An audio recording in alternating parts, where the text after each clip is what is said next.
So, welcome back to Third Age Reforged and to another battle replay, and this will be the first recording that I will be doing at my new place of residence, which you may be able to tell that because I don't think the acoustics in the area that I'm in are quite as good as they were before.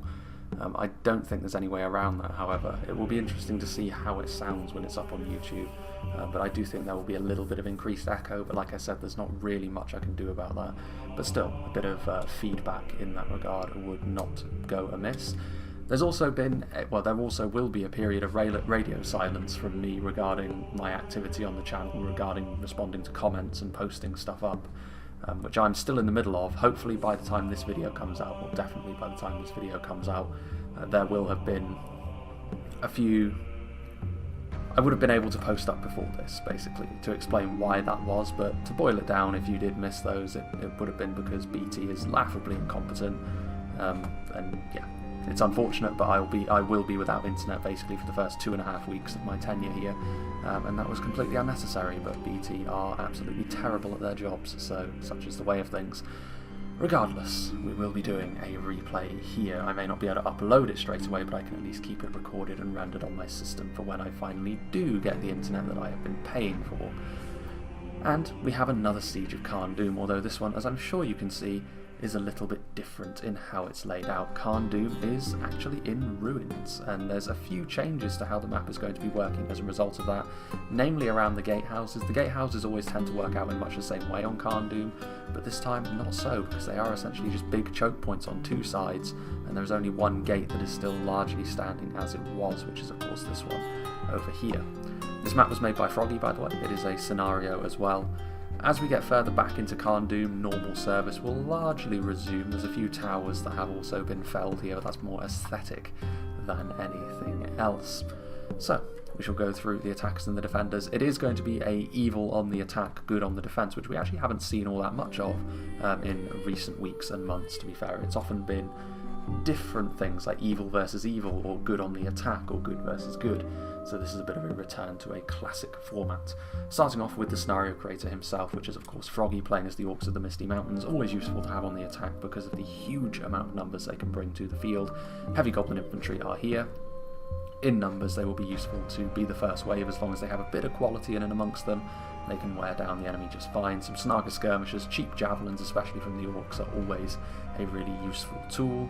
The Mountain Orc Berserkers with their locked morale really make for a nice, surprisingly durable in one aspect, part of the Misty Mountains army, because so much of the basic goblins will run at the first sign of trouble if they don't have sufficient backup.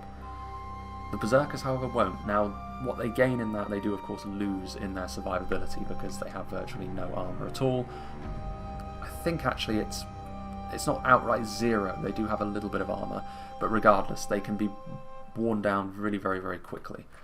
So do keep an eye out for that. But they also have a nice bit of AP damage as well, which should be useful against the dwarves that are on the defence. Heavy Goblin Spears are here. That armour piercing will also be useful against the dwarves. They're much more of a defensive unit by nature, however. Their morale is of course low, like most of the Goblin units are, but unlike the Berserkers that are just in front of them, they aren't completely helpless when it comes to dealing with arrow fire, and they do have a bit more of staying power in melee when it comes to taking hits. Snaga skirmishers once again, more heavy goblin spears. We can see some snow trolls in and amongst the mix as well. They are the closest thing the Misty Mountains has to a sustained combat troll, albeit they're not as tough in melee as the offerings from the other Orc factions, but they can hide anywhere, and they are very fast, so they do have a bit of extra utility. But on a map like this, that extra utility isn't really terribly useful. It's more on open maps where that sort of thing can be useful. They should be getting a new model in the patch as well, which probably by the time this video comes out may have already been released. If that is the case, then so be it. But it will give them more of an impressive stature akin to the Olag High, Trolls the White Hand, and the Angmar offerings.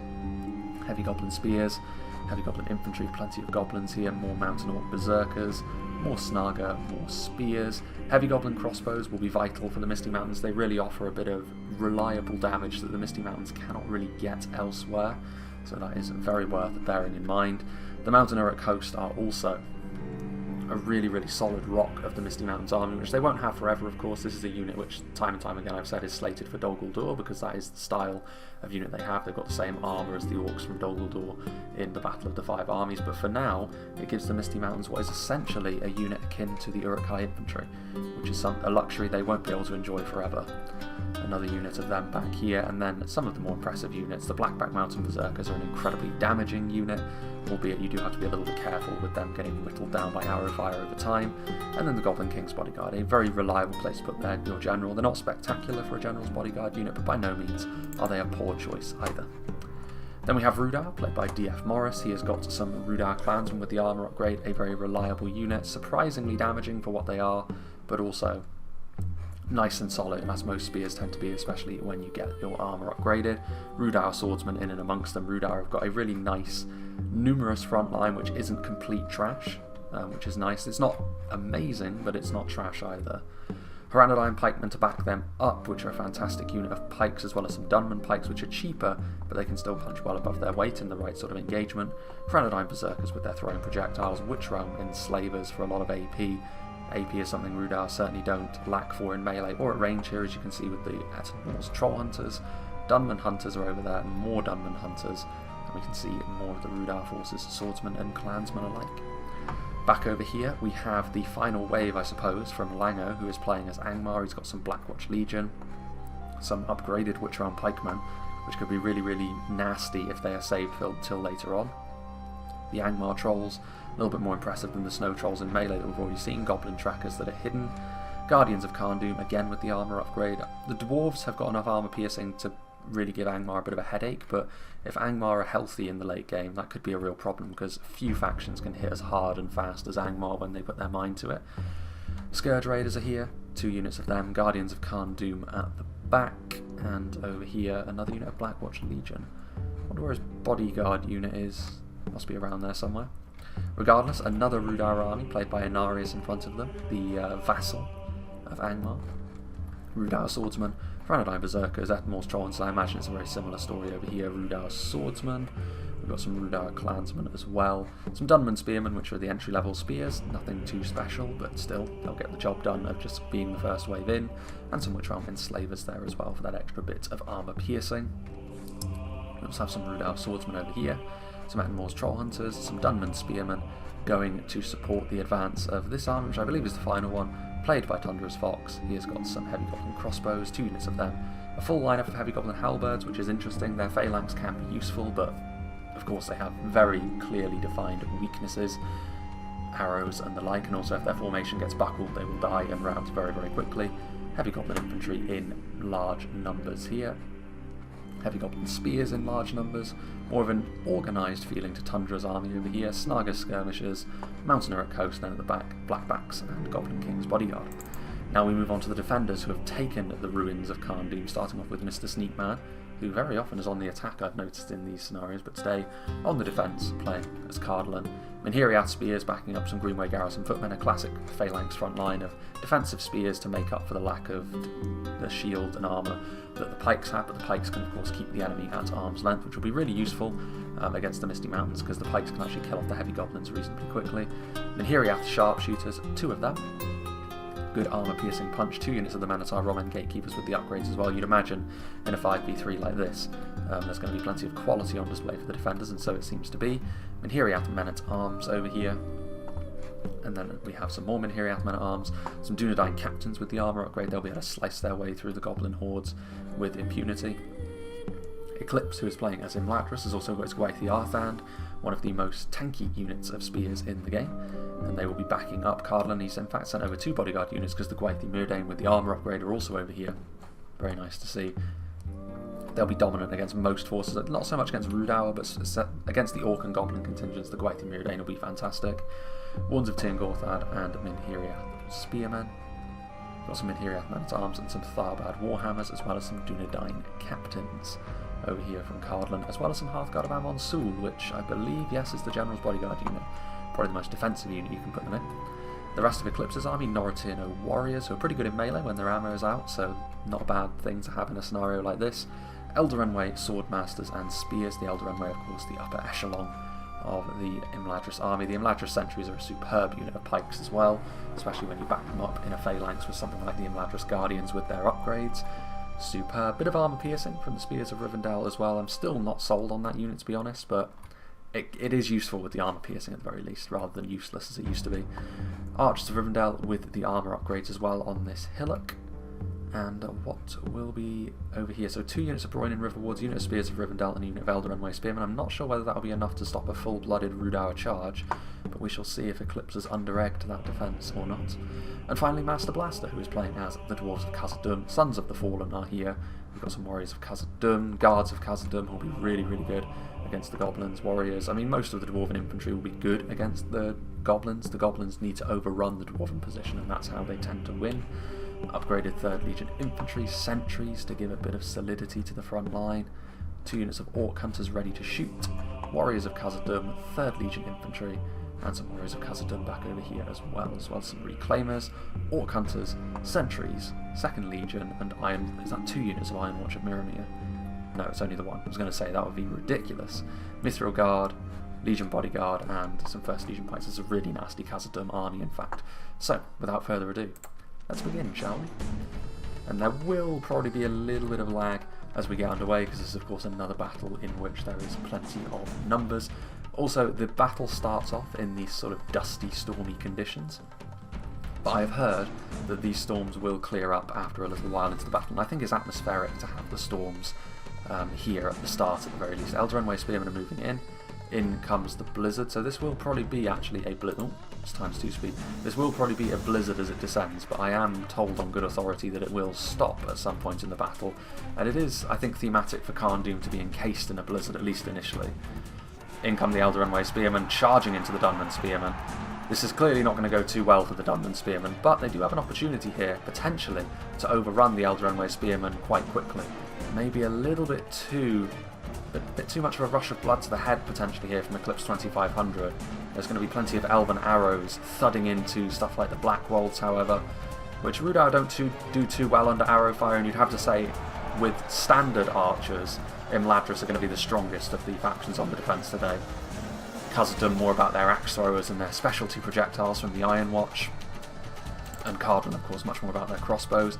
The Goblin infantry pushing in here as well, so the Dwarves actually being forced back a little bit as the archers were on the front line initially, and they didn't actually get their infantry close enough to be able to rapidly respond to this, so they are actually into the settlement already here, the Goblins, and you can see the heavy Goblin infantry. They are shaken, however, because they are engaging with 3rd Legion, so I agree with Froggy that he should be trying to get in here and take advantage of the situation as it is, but he needs to get forward with some quality as well, otherwise his infantry is simply going to rout far too quickly, and then the Dwarves will be able to reassess the situation.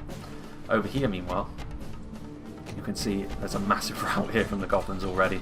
This is the problem: if you send forward only heavy Goblins without anything to really solidify the situation, they're going to rout so quickly, and you can see here that there is a carpet of Goblin and Snarger bodies as a result of the Cardolan skirmishers really doing their thing right from the off, but especially it's going to be because of these Rangers. These Rangers are going to be ripping shots right through the Goblin ranks, and there's several banks of crossbows as well. You will scarcely see a more terrifying skirmish force when they're all firing all at once. It's no surprise to see that Tundra's army is already struggling mightily. But this, I think, is the right move for the defenders to take. Dump all that damage quickly, take away the attackers' numbers, and then allow your quality to do the speaking for you. But you can see over here, this is where I was a little bit worried that Eclipse had sent forward too small of a force to try and hold back Rhudaur. Yes, stuff like the Broin and Riverwards is going to be really, really good against Rhudaur swordsmen and clansmen, but there's too few of them. And Rhudaur is going to be able to come in here, and with the extra damage from stuff like the Black Wolds, they are just going to be able to completely overrun stuff like the Elder Runway Spearmen. As you can see here, they've just been crippled already. Throwing axes being utilised from the Trollshore axe throwers in support of this advance as well, so really, really good play from the 2 Rhudaur armies, and they do need to make this stick, I think, as the blizzard really starts to come down. I do hope this blizzard stops. So Froggy did offer to take this blizzard out, though I wanted to keep it because he said it was a temporary fixture, and I do hope that does remain the case. Heavy Goblin Spears are in here now, a little bit of armour piercing, which will be useful against the Dwarven defence, but the Dwarven defence is still going to be far in excess of the quality that the Goblins can offer. Javelins being utilised in behind here, trying to support the Goblin advance, and they will get a few hits, but it's not the easiest hit. They're having to go over their own men first, and there's also the remnants of CARN DUM's walls that they have to contend with. The Snow Trolls are in here as well. Victory seems certain for the Dwarves still, does it? Surely not. The Misty Mountains look like they're pushing through over here, and of course when there's a blizzard condition like this is what the players were having to deal with as well. So if you don't see an area of your line about to fall, it is much more understandable in this sort of condition. Rhudaur swordsmen, they are pushing up, and Imladris will have to pull back. That's a special ability. I'm not sure what special ability each of them has. Snow Trolls, brought in River Wars, but Eclipse needs to get his act in order really here, because Rhudaur, and there's also some Snow Trolls over here from Froggy, perhaps seeing some blood in the water, the opportunity to push up onto the second layer, because of course I often think of these sieges as being like the domino effect, where if one defence falls, eventually the outer defences elsewhere are also going to fall, and that would be a real shame, especially for Cardolan, who have really done rather well for themselves so far. Maybe less so now that the Snow Trolls are in attendance on this front line. Basic Minhiriath Spears and Greenway Garrison Footmen are not going to do very well against stuff like the Snow Trolls.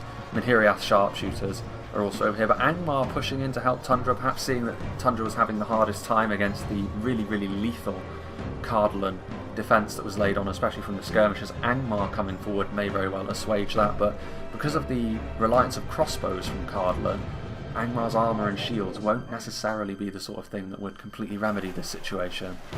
Lumbermen getting into the front line as well. I do think the blizzard affects the frame as well. Maybe I should have told Froggy to get rid of the blizzard. Hopefully it does abate.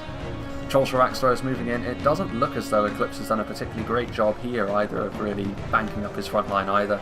In certain places he has managed to get the situation under control, with Broinen River Wards and Imladris Sentries, and probably Imladris Guardians are going to be committed at some point as well. The Black Bolts already having taken a bit of damage from the projectiles. Those Elven Pikes though will be a real problem for Rhudaur if they allow themselves to get bogged down. Another Orc special ability being played there. Is that unbreakable for a certain amount of time? It might be. If that's the case, then that would be really, really handy. Noritino Warriors in the background over there, but also, more importantly perhaps, the Elder Enway Swordmasters getting in, and they will absolutely dominate against Rhudaur Swordsmen. You can see the sun in the distance, that would be a welcome weather system to come this way. Meanwhile, you can see devastation being wrought from somewhere from the Iron Watch of Miramir. Orc Hunters also ripping their shots in. I mean, you can see over here as well, it really is in the middle where the attacks have done very well. Out on the two flanks, you would have to say the battle hasn't gone so much their way. So yes, here go. The blizzard is now abating, which is good. Dwarves of Khazad doing very, very well on the front line. A little bit more about the upfront might and strength in melee than Cardolan on the other side, who are a bit more reliant on the support they've got in behind. But much the same story happening over here. There's a few units of Rhudaur over here as well. You can see the classic Rhudaur shields, but Rhudaur clansmen aren't really the sort of thing you want to be sending against Khazad. If you want to really help the Misty Mountains over here, you need a bit of armour piercing for me. Rhudaur clansmen are going to suffer much the same fate. The dawn breaks over CARN DUM. Plenty of projectiles being flung in from both sides. I think you just have to try and get what damage you can done if you're the attackers over here. Eclipse has managed to salvage this situation a bit. If he can push them back down the hill, that would be ideal. There's also a bit of routing going on here as well. More quality needed on the front line, but Angmar hoping to turn the screw a little bit over here with the Blackwatch Legion. Do they have the reinforcements following through to capitalise on that? Kind of. I mean, Goblin Band, Rhudaur Clansmen. Be interesting to see if that does hold. Meanwhile, over here, still a little bit of a drop in frame rate there. I think, yeah, Cardolan is starting to leave now. I think with the addition of Angmar sending quite a lot of reinforcements over here to Tundra's Fox, I think Mr. Sneakman realised that he was able to do quite a lot of damage initially, but he was going to be fighting a losing battle eventually if he had to continue like that, and he's going to try and cycle as many of his men back to the second layer as he can, leaving a few behind as a rearguard action. Hopefully if they try and get away with only using goblins against stuff like the Minhiriath Man-at-Arms, they could do quite well, but it doesn't look like that's going to be the case. Looks like they're going to be outnumbered and outgunned. Meanwhile, Rhudaur continue to march up the hill. Do they have more reinforcements back here? They've got a few milling around over there. More throwing axes being used. That's a problem for Imladris, honestly, because with the addition of the Blackwatch Legion, and now with Rhudaur's throwing projectiles also being added to the mix, even though in melee terms Imladris has got the beating of this situation, they could really end up struggling. And you can see this is using all of these fire arrows as an attempt to try and thin the herd a little bit. I don't know whether he's going to be all that successful. Forward come the Imladris sentries, which are probably not the best thing to use against a high mass unit like the Blackwatch Legion, because they can just push on through you again. Something like the Guardians may be a little bit better. To be fair to Eclipse though, he hasn't had any support from Cardolan or Khazad as they continue to handle their own business. Khazad in particular is actually pushing outside the gates. This is a little bit bold, but perhaps the opportunity is here for Master Blaster and his Dwarven Legion to continue to march through the enemy. In infantry quality terms, he definitely has the beating of them, but with the Witch Realm Hammer Guard from Lango coming forward, that is a heavy hitter, and all of a sudden this fight is going to look a little bit less appealing for the Dwarves. That is exactly the sort of unit the Dwarves would be hoping not to see, to be honest with you. More drums. Maybe that is just the General's horn in this battle, because too many of those have sounded now for the attackers for it to be a special ability. Orcunts of Khazad. I do like the idea of giving people like unique General's horns. I know that the Haradrim and the Evil Men have them. Imladris, again, moving forward, trying to use their quality. They are starting to pick away at this assault from Rhudaur. They may be starting to run out of steam a little bit, and this might be the sheer quality of the elves on the front line starting to bear fruit for them. Rhudaur clansmen will rout eventually. Higher morale for Rhudaur, especially with the close proximity of some Witch Realm enslavers, will certainly help them last for a little bit longer. You can see over here now the Orcs have managed to pour in over here, and this part of the fortress has been retaken. Rhudaur are in pretty high numbers over here as well. Tundra's Fox, so they're spreading themselves quite interestingly, the attackers. Whether this was the right way to do things will be determined basically by the outcome of the battle. If they win, then it was. If they lose, then it wasn't. Simple as that.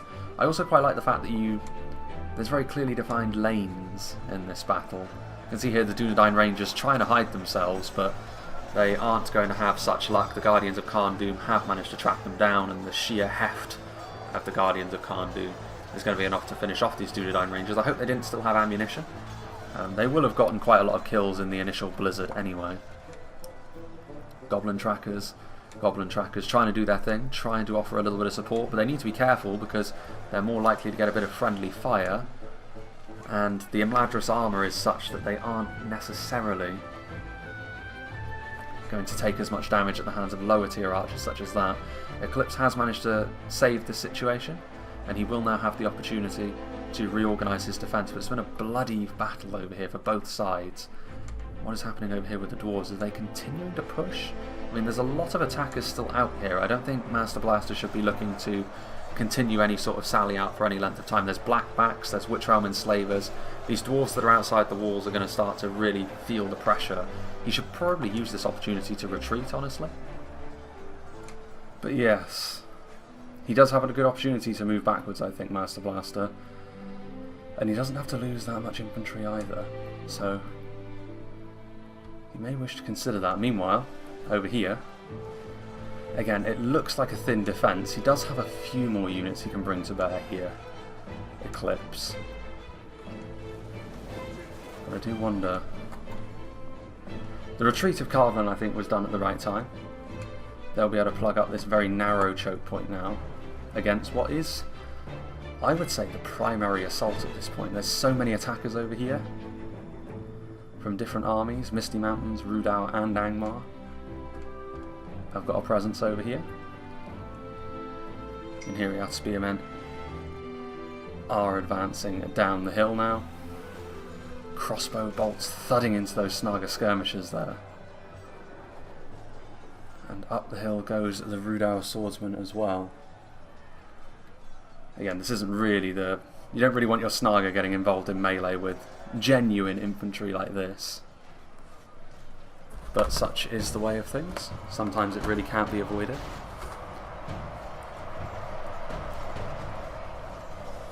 Do they have anything of genuine quality back here? I mean, the crossbow's getting into a good position to offer a little bit of support, but they're also really, really exposed.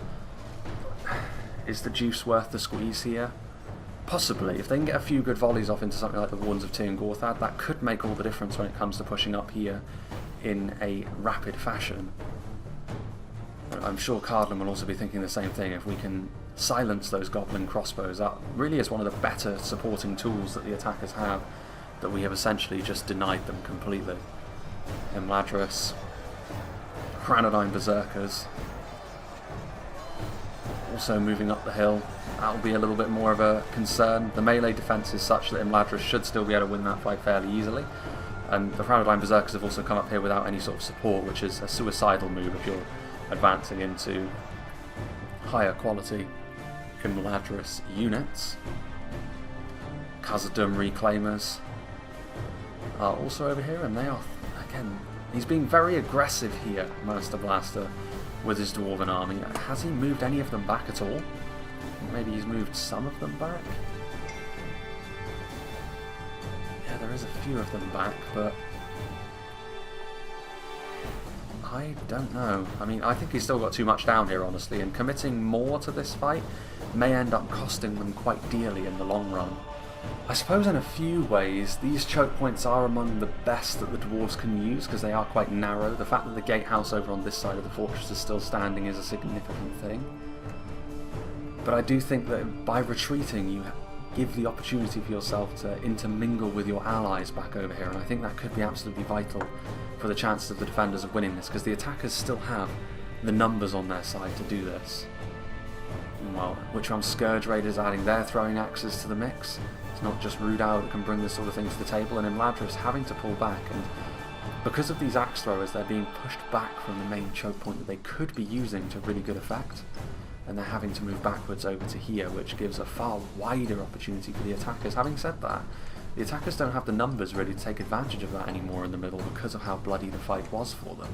So maybe it's not the end of the world for Imladris, and all of a sudden the attackers will be looking towards the flanks to try and see if they can be successful. And Mr. Sneakman has seen an opportunity to be a little bit more aggressive as a result. I do like how the defenders have been sort of lower key aggressive. They haven't just charged outside of the fortress as we saw in that battle for Azanulbazar, but they have been willing to move forward within their own defence, not just content to allow the attackers to completely determine the pace of the battle. Heavy Goblin Halberds are moving forward. Rhudaur Swordsmen are already in there. The balance of forces is evenly matched, allegedly. Minhiriath Sharpshooters, Black Wolds. Defeat seems certain, only a military genius could win this battle. There are the Trollshore Axe Throwers. Rhudaur Swordsman defeat is a distinct possibility. I'm not too surprised given the calibre of unit. I mean, it's only really the Black Wolds on the front line here that are genuinely a scarier unit, and Mr. Sneakman has answered that by putting his Dunedain captains on this part of the line, which with their skill they should be able to take advantage of that, but the attackers in turn are answering by targeting the Trollshore Axe Throwers, so smart moves being made here by both sides. Those poor thieves of Tharbad, you can just see a carpet of their bodies over here, and this is the problem with Cardolan. When they do start taking damage very, very quickly, they do tend to run, especially when you put them in comparison to their two allies today, Imladris and Khazad Dum. Oof. There goes, I would assume, the Goblin General as the Iron Watch of Mirami, and maybe that has been the play all this time from Master Blaster. He's hoping to force the attackers into blobbing up over here, and then he wants to use his specialty projectiles, his mortars, to really good effect. We shall have to wait and see on that. Those Khazad Reclaimers have paid the price for that, if that was indeed the idea, because they've been focused down, and rightly so. Not only are they a real threat at range, but they're also good in melee, so you really want to be focusing them down regardless. Heavy Goblin Crossbows and Troll Hunters. What do the attackers still have left over here? Because they are starting to show wear and tear throughout their force. They've got Blackguard, Granadine Pikes and Berserkers, some returning Spears. Granadine Rangers are trying to shoot in. And they do actually have a good shot there into those dwarves, which is fair enough. In the middle, Scourge Raiders, Granadine Berserkers. And then we've also got some Gwythi Arthand over here. Yeah, it's definitely the Battle of the Walking Wounded here in the middle, given the level of damage that Imladris has taken, as well as a few of the others. They managed to capture the fortress. They still haven't removed this poor man from these stakes. Meanwhile, yes, as a result of that rout, the attackers have made some headway up the hill, but now upgraded Minotaur Roman Gatekeepers in melee are very fine as halberdiers go, and also some Tharbad Warhammers. A few of the Blackback Mountain Berserkers, however, able to sneak around and start biting into the flank of this Cardolan defensive position. veteran pikemen also moving up, so Angmar, and obviously feeling that now is the time they can start to show more of their hand. They already did with their Blackwatch Legion in the middle, now they're going to do so with their pikes over on this side, continuing to do so with their Scourge Raiders in the middle as well. What do we have there? Yes, the Essen Troll Hunters. A real fixture in this battle has been the throwing projectiles that the attackers have brought to bear. There is the Elder Envoy Spearman. Yeah, Imladris starting to siphon off more defences actually, perhaps seeing that this is probably, at least in the short term, the most dangerous attacking force. It may be the one that going up against the dwarves turns out to be the most dangerous in the long run. These Magiriath men-at-arms are going to rout out of the fortress directly into the reinforcing forces through the middle. Some more Guardians of CARN DUM arriving there, which should be interesting. Meanwhile, 3rd Legion Infantry continuing to fight hard on the front line, doing the business against the Etten Troll Hunters. Well armoured as far as Rhudaur goes, but again, when it comes to armour, Rhudaur are in a completely different league to the dwarves, but still with more javelins left to throw. And they've done a pretty good job so far, I think, of utilising those javelins. The Iron Watch are going to move backwards. Still some Khazad and reclaims over there. Has he retreated more yet? Not really. Still got his 1st Legion pikes, Bullock Hunters, and his Mithril Guard. But he's been very much on the front foot, which I do quite like, but I also feel as though... I mean, I would also say, to be fair, the attackers maybe haven't taken the full advantage of this that they could have done, but in so doing they may very well have incurred the full wrath of the Iron Watch at Mirror, so that is something to bear in mind. The Blackback Berserkers and the Goblin King's Bodyguard are over here actually, and they are struggling against the Legion Bodyguard and the Mighty Sons of the Fallen. That is a really, really strong combination of dwarven units there. Very tough for them indeed. Snaga Skirmishers doing their thing. Crossbows and throwing axes. It's all going to be about the support here, you'd have to say, for the attackers. It always was going to be. They were never going to be able to utilise their numbers in such a way that brute strength would have been enough, especially against Khazad and Imladris. Arguably, I would say the 2 heavy infantry factions. I will specify heavy infantry there. Numenor also, but I would say Numenor actually, because of the stuff like the Seafarers and some armor-piercing archers, a few more ranged options, they are a little bit more reliant on that than the finest that the elves and the dwarves have to offer. Scourge Raiders trying to do their thing, so they're going to push forward now, Angmar, perhaps seeing an opportunity to go up against the elves. Do they have the quality to do so? They've got another unit of Blackwatch Legion, which could be a real problem. Several units of Guardians of CARN DUM, which will be difficult to get rid of. But stuff like Goblin Trackers aren't going to be all that helpful. The Thranodine Berserkers, though, may very well be if this fight starts to go their way. Scourge Raiders also not too bad in melee. Bears repeating. They will, of course, still not be able to keep up individually with the elves, but this isn't a battle about individuals. The orcs shouting their war cries, banging their war drums. Mithril Guard, Elder Envoy archers continuing to fire away, and 1st Legion pikes on their way across as well. Let's have a look over here, shall we? Thieves of Tharbad doing their thing. I mean, Cardolan have gone basically all in on this front line, which is a bold move because you leave yourself with nowhere to go essentially when you decide to commit to this sort of thing.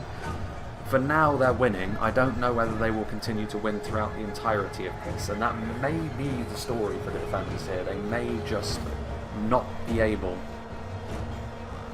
to win over the long haul. Guardians of CARN DUM are still back here. There's still reinforcements, and that's the thing. Some of them are pretty depleted, but do they have anything of genuine quality over here, the attackers? They do have those blackbacks. They do have the Goblin King's Bodyguard. So yeah, some Misty Mountains Bodyguard units, which may prove to be a bit of a problem as this battle wears on. Yeah, this is a real problem as well, because the support is coming in from the Snaga Skirmishers, scoring some hits, just nipping away at this Cardolan front line. I think Cardolan's race is going to be almost run, and that's a real problem. And they have actually sent over some reinforcements to help Imladris over here as well. Their general, the Hearthguard of Amon Sul, coming across, joining their fellow tanky spears, the Gwaith'i Arthan. And this attack from the attackers, to be fair, has not gone all that well. There goes the Dwarven general, skewered by a pike. You live by the sword and you die by the sword if you're going to be that aggressive, but look at that rout. This is a bit of respite that I think the defenders needed, to be honest. This middle assault started off really rather well, but now they are starting to fall apart at the seams, and if they do completely fall apart, that will allow Imladris to then act a little bit more freely. Some of those units may come back though, because they are in relatively good condition. Crown of Iron Berserkers continuing the fight in and amongst things over here, but they will be swallowed whole by the beasts that are Imladris sooner rather than later. There's the Rhudaur general actually getting shanked over and over again by those Norotino warriors. Wythe the Arthand and Imladris shifting to being very aggressive, and the dwarves going to move back to try and handle their business, which they will eventually have to, because surely at some point the dwarves' overconfidence cannot remain unpunished forever, and I think this is it now, with the Hammer Guard coming in, with the Black Guard coming in, surrounded by all of these numbers. I think this is finally going to be the end of this sally out that the dwarves of Khazad have tried to enact, and they've done pretty well at it. Can't have too many complaints if you're the dwarves, because it has gone reasonably well. It hasn't gone well enough, that's the thing. When you're in a 5v3, especially against such numerous factions, you need to really overperform in terms of the amount of kills you expect to get. Meanwhile, Reforged Javelins, under normal circumstances, this probably wouldn't be the best of engagements for the Hearthguard, but the numbers being what they are, this will be the end for those Javies. This is a pretty bad sign, the fact that Lumbermen are routing. This, however, could be the defining moment of the battle so far. They're not going to be able to push through this front line quickly enough, the attackers, before the Iron Watch of Miramir arrive, and the Iron Watch will be able to fire right into the centre of this position, doing lots and lots of damage and answering all of those javelin volleys that Cardolan have had to endure up to this point. The Iron Watch is such a devastating unit. They don't offer the instant gratification that the Witchers do, but I do believe that in a battle like this, like, they're both choke point bullies basically. If the units are static and can't move and they have to just take it on the chin, and it's a heavy blow to have to try and take on the chin. Yeah, the Blackback Mountain Berserkers immediately retreat, and the Goblin King's bodyguard, so Tundra's Fox doing the right thing in trying to move his more quality units off of the front line so they can be used a little bit later on. But in so doing, that will mean that this fight on the front line is certainly going to go in the way of Cardolan, now that those Dwarven mortars are in position. No Master Blaster, is he just going to stay where he is for the moment? We shall have to wait and see. Still a few dwarves left. Of course, the Sons of the Fallen will fight to the bitter end, but a bitter end it shall be, as the Orcs and Northmen and Goblins march through their position now.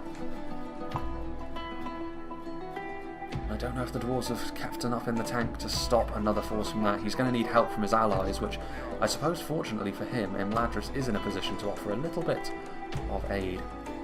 Let's see, are we going to be seeing the volleys from the Iron Watch? I mean, you may as well at this point, because with the support coming in from the attackers over here from the Snaga skirmishers and the like, slowly but surely your infantry force is being whittled down, so you need to use them now. There may not be a bodyguard unit in and amongst there, but it's a healthy unit of Witch Realm pikemen surrounded by a bunch of other stuff. So yeah, this I think is the right move. I mean, you could end up doing horrendous damage to your own front line as well, to be fair, which there is a little bit of friendly fire. You need to try and aim for something towards the back of this formation. A medieval weapon of mass destruction, in much the same way as the Witches are. Elder Enway archers moving backwards. It is a damaged Imladris army, certainly, but with the quality they still have, they could still be really useful. Wythe the Arthand is still there, Norotino Warriors. I saw the God Helene around here somewhere. Indeed, there they are. They don't actually have the armour upgrade, which is kind of interesting, but they're still a fantastic unit. It will be interesting to see if they do move back to the ruins of CARN DUM with the tower toppled as it is. I don't think Eclipse should do that, because Cardolan is already completely committed. If they're going to do that, it's essentially them saying they should leave Cardolan behind. This is a really bold move from Inarius' general, just getting in here. He will eventually die, of course, but he is interrupting the Iron Watch from firing, and he's buying that assault time, and you can't ask for much more than that. Well, he's not going to be buying them any more time. I like the great helms that the Iron Watch wear. The Hearthguard are going to come over here. Is Mr. Sneakman going to commit those boys to this fight as well? I mean, they will allow you to hold for a little bit longer, but they're not the most damaging unit of upper end infantry, to tell the truth. They'll probably just get into position there. Ettenwall's Troll Hunters pushing up the hill.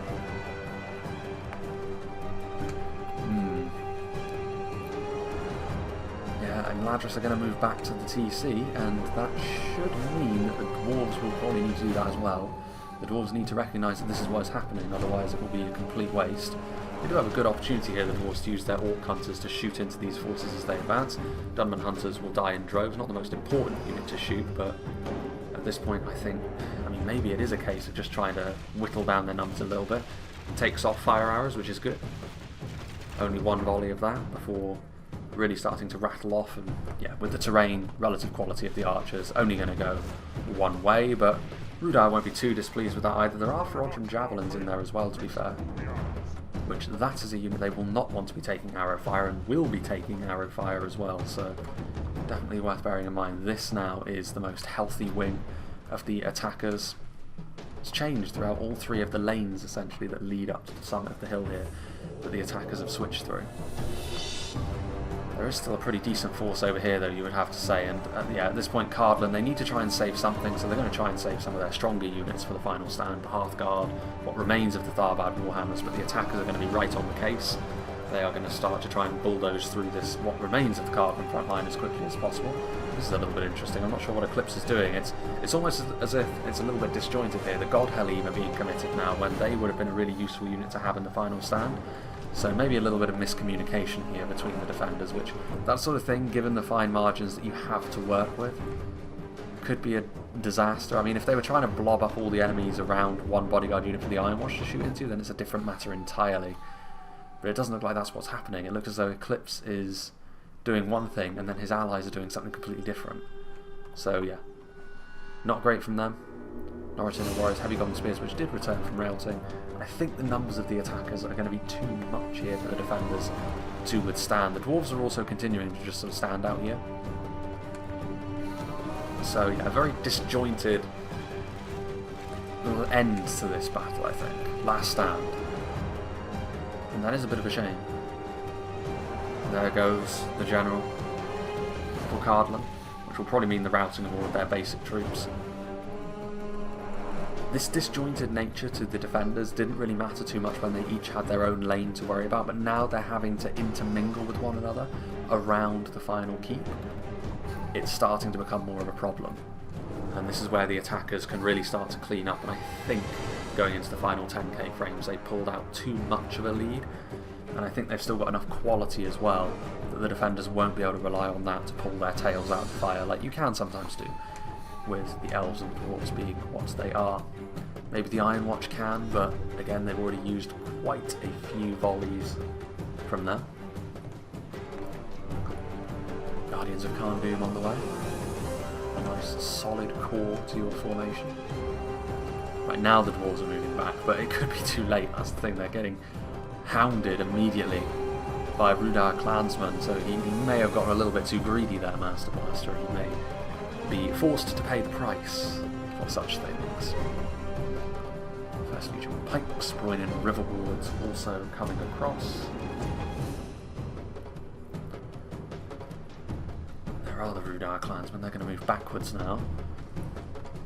Broinen Riverwards. God Helene. Elder Runway Swordmasters and Guardians. Yeah, even the high quality units that the defenders have left at this point are pretty depleted, and not all of their defence is made up of high quality units, which it would need to be, I think, if they were to stand a chance at actually winning this. Guardians of CARN DUM were over here. Whatever happened to the Norritino that were over here? Did they move? They must have done. Paradigm Rangers out of ammunition.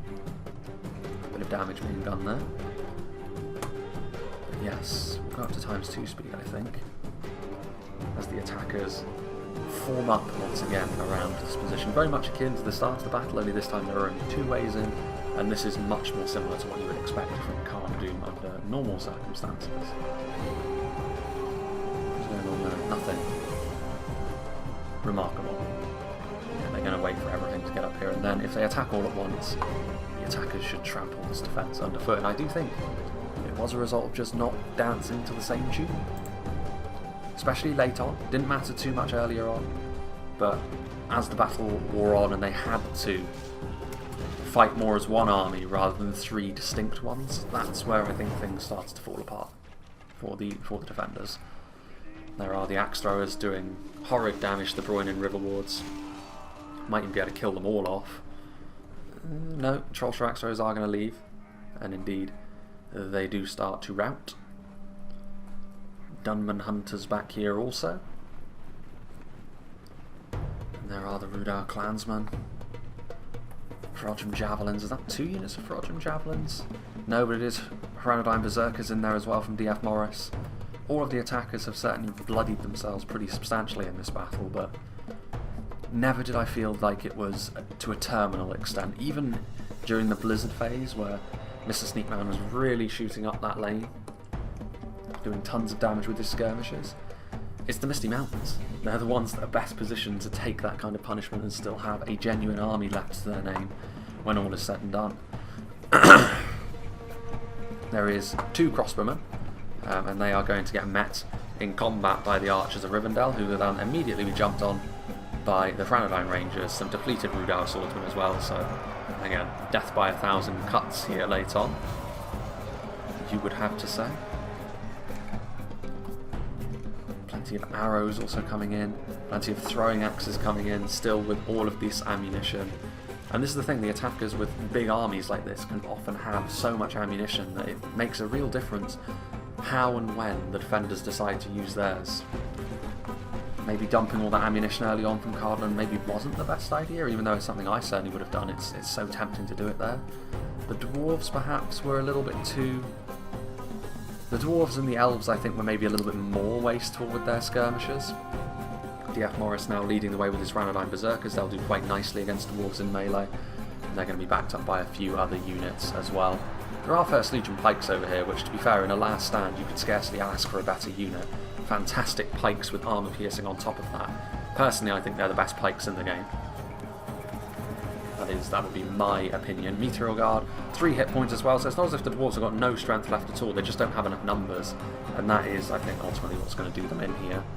They do need to attack through both ways simultaneously, I think. Goblin trackers, low quality arrows to be sure, but just whittling down what the defenders have left.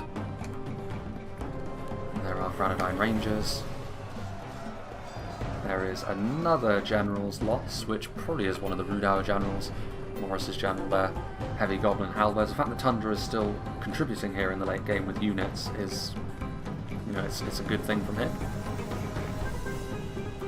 Rhudaur swordsmen, blackback berserkers, Gobbo King bodyguard, guardians of CARN DUM. Here are some Rhudaur swordsmen pushing forward. I mean, they're not going to win against these Elder Renway swordmasters, but I guess it doesn't really matter at this point. I like the toppled tower. I like this map in general. It's familiar, but it's different enough that the battle has worked out differently as a result. The fact that the attackers couldn't reinforce one another directly because of the distinct lanes on the lower layer, I think actually worked in the defenders' favour to a certain extent early on, but later on the attackers were really able to take the bull by the horns and pull ahead in this battle. Snagger are moving forward. There's routing Rhudaur clansmen. In come a bunch of heavy goblins as well. And those Ranadine berserkers have really taken a beating, but this is the best that the dwarves have to offer after all. So perhaps it shouldn't be too surprising. More javelin boys being utilised. Orc hunters of Khazad are there as well. Norotino warriors. Elder Renway archers, they're still relatively healthy, but they're not the kind of unit you really want to be basing your hopes upon. Heavy goblin halberds coming in now, trying to use that armour-piercing phalanx to bring down this little pocket of elven resistance. Not entirely sure why the attackers are being so cautious, to be honest. Maybe it's just a desire to really twist the knife, try and leave as much of their own forces left alive as they can by using stuff like their rangers and goblin trackers. Still a completely healthy unit of Goblin King's bodyguard, so they never got to the front of that little choke point against Cardolan earlier on. Having a look there, it is within 10%, just about. but I do think that the attackers are good value for their win here. It was sort of a classic attacker performance. Interesting stuff from the defenders that we saw. Very different approaches from all three, which was interesting early on, but didn't really help them out later on.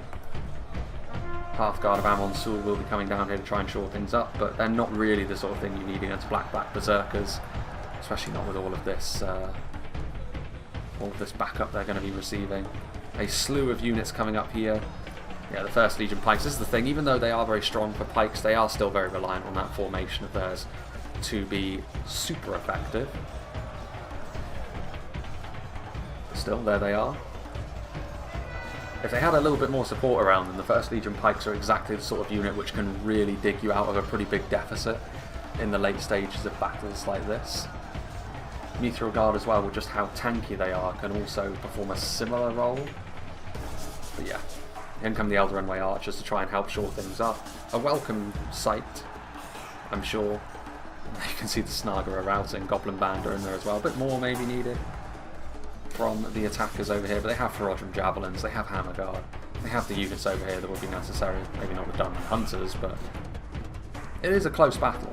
Like, it wouldn't have taken much more for the defenders here. They just needed 2 or 3 units, one of those units being of really high quality, and they could very well, depending on how they set out, have gone on to win this battle, but such is the way of things. This is often how it turns out after all. Imladris sentries, again, they had all the pikes they needed to put up a really good defence. Dunman Spearmen are pushing through. They will be introduced to the business end of the hammers of these boys from Tharbat, but there you go. Elder Runway Archers actually pulling off that front line now as well, which is, I mean, to be fair, that was a big rout. Which Hammer Guard should be able to finish off what's left of the Mithril Guard there. There's 52 of them left though, which just goes to show just how strong having a 3rd hit point on a unit of infantry can really be. A distinction only the Pharazim Swordmasters share with them. More projectiles going into the Elder Runway Archers. Are going to try and shore things up, put up as much of a fight as they possibly can here in the late stages. The Iron Watch still have ammunition. I mean, you know, the Iron Watch still having ammunition is really rather interesting. They're taking a few pings there from the Ranodyne Rangers. It'll definitely serve to make the fight a good deal closer, and you can see that they are scared of that, the attackers.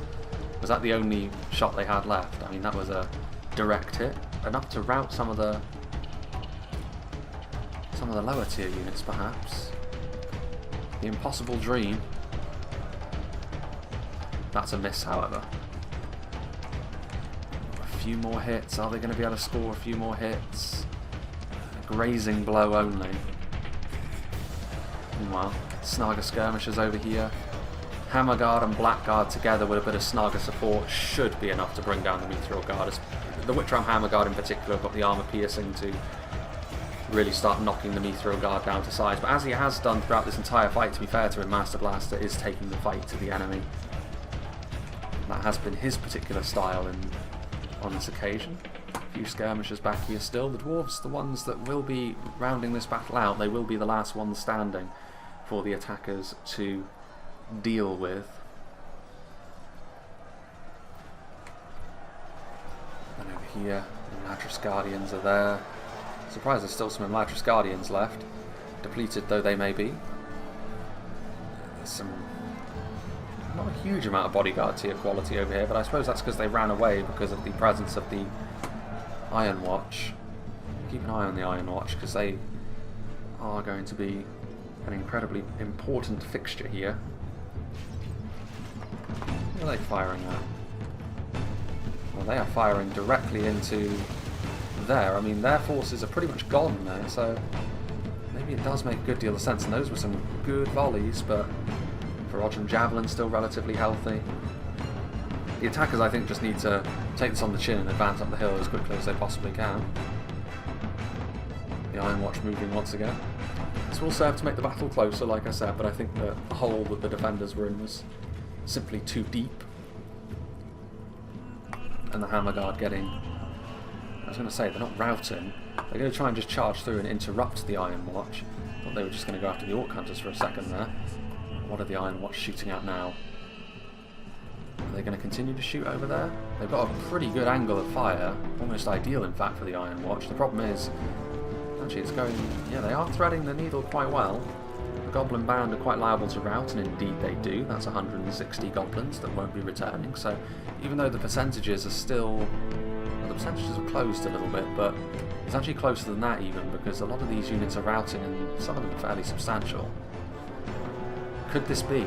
Could the Iron Watch provide a comeback like no other? They shouldn't really be able to. The attackers really should be being a little bit more brave about this and trying to get in there. If the Iron Watch are out of ammunition now, then that may very well be it, because they'll need to try and get into melee, and yes, they're multiple HP, but similar thing here as with the Blacklock Engineers, where it's not really...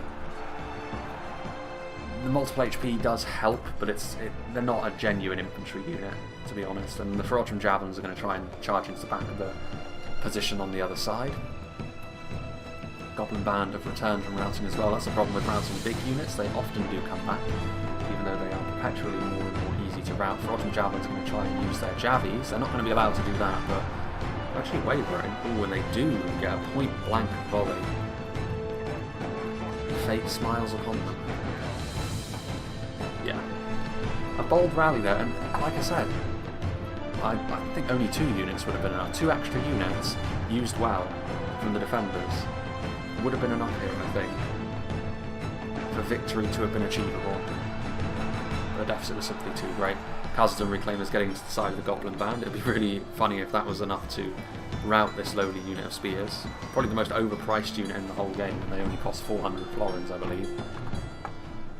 But they offer really nothing more than the Orc Fodder, and the Orc Fodder cost 50.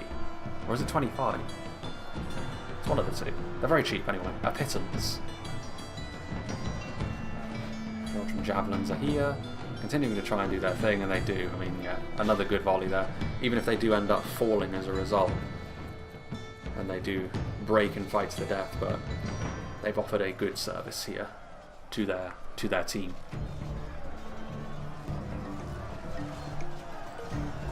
Guardians on the front line, Pikes doing their thing.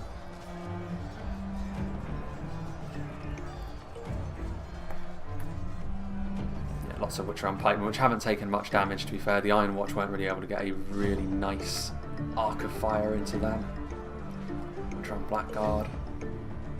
Yeah, and there we are, the Orcs flooding forwards. The last of the Dwarves. The Iron Watch routing off. So actually the Dwarves are not the last ones left standing, it will be the Elves.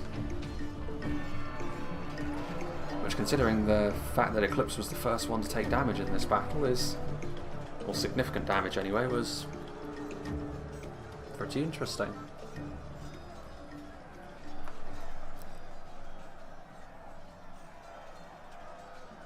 Which on pikemen are there.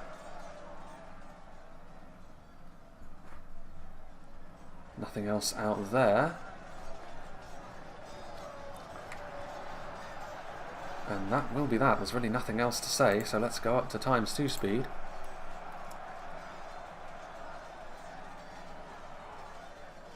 And round this battle out.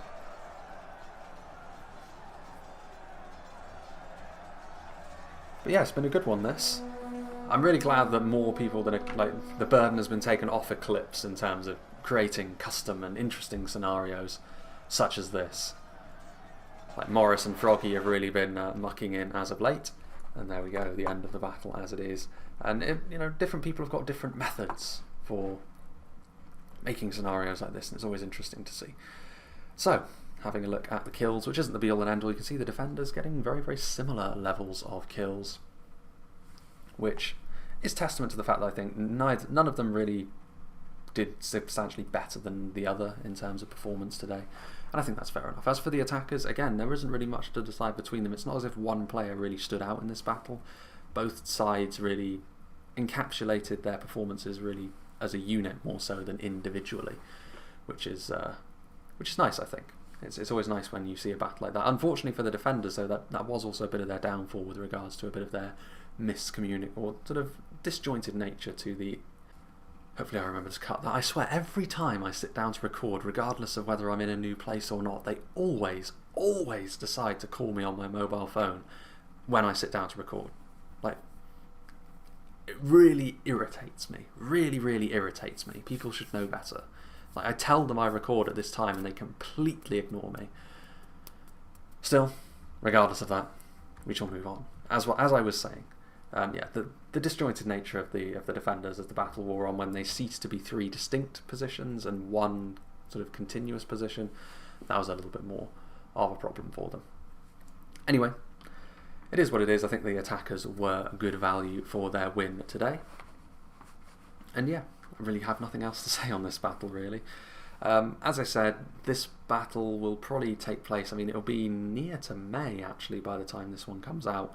So I will have already gone through stuff like the current radio silence that I'm in with regards to posting up on the channel as comments and, you know, community updates and that sort of thing. So that already will have been sorted out, certainly. I may also do a little update video which will be sort of folded in to a week's recording schedule anyway. Possibly even a live stream when my internet is back. That might be the best way to do things. Regardless, that will have already happened, so there's no use speculating on that. And also, hopefully by the time I get my internet back, I will have like a new backlog of replays that people have sent me via Discord, because obviously I can't respond to any of those at the moment because I don't have my internet.